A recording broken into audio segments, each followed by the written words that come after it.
And for decades, I have been going across Canada speaking about Mr. Weston, even way prior to meeting him.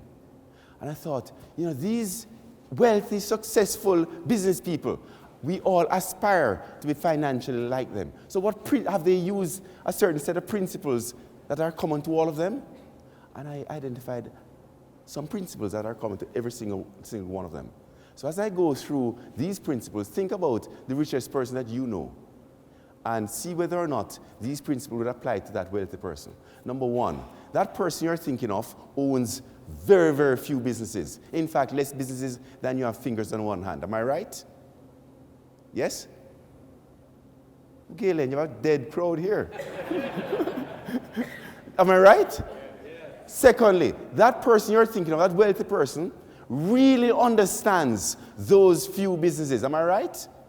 Thirdly, that person you're thinking of owns an excellent business that he or she understands, and that those few businesses are domiciled in strong long-term industries. Fourthly, that person you're thinking of became wealthy by making sure that their ownership attitude is for generations. Am I right?